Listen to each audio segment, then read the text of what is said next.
Hey everyone, Spirit here. Today I'm going to be bringing you loot from 10 hours of Puro Puro. Now, don't really do a massive amount of trips when I do go to Puro Puro, maybe one or two now again.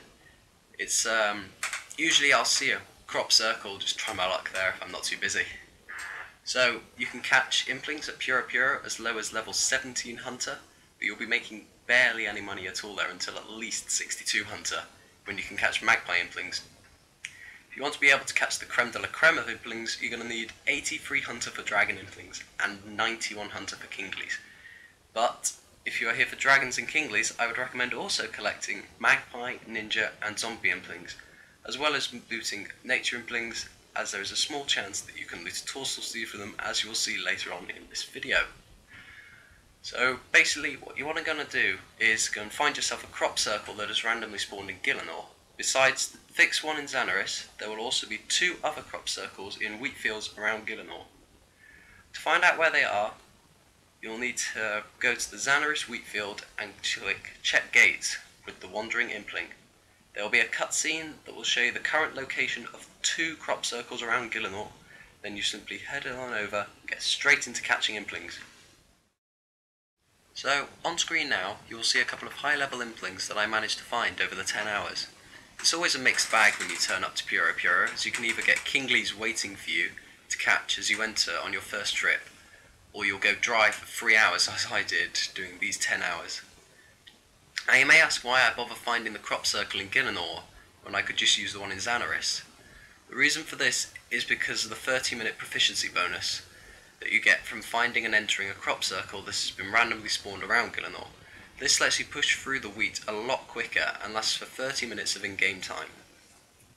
Another thing to note is that you have to remember that you are potentially competing for these implings with other players, and it can be a little annoying when you see a dragon or kingly disappear into someone else's impling jar.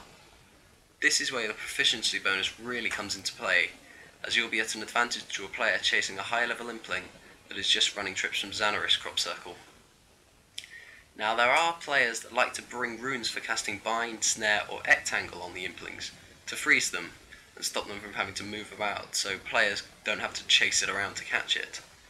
I personally don't like to use those spells on them, and there is a good example as to why I don't coming up on screen.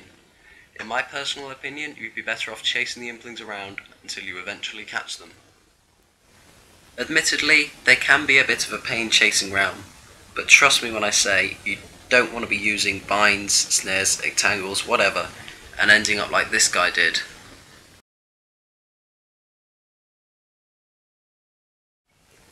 Sucks to be him. He took it as graciously as most people would by calling me a poor noob, when I was obviously 354k up. Anyway, as far as money is concerned, you can expect to get around 200k XP from here for about 10 hours work. By no means the fastest, but XP nonetheless. And here's that toadstool seed that I managed to loot. Coincidentally, I managed to pull it while telling a friend about the potential loot from a nature impling. Oh, that Jagex. So after a good 10 hours, my implings and loot came to a total of just under 14 mil. I would highly recommend coming to Puro Puro if you are at 91 plus Hunter with, say, mediocre combat stats, or if you're not a fan of PvM bossing.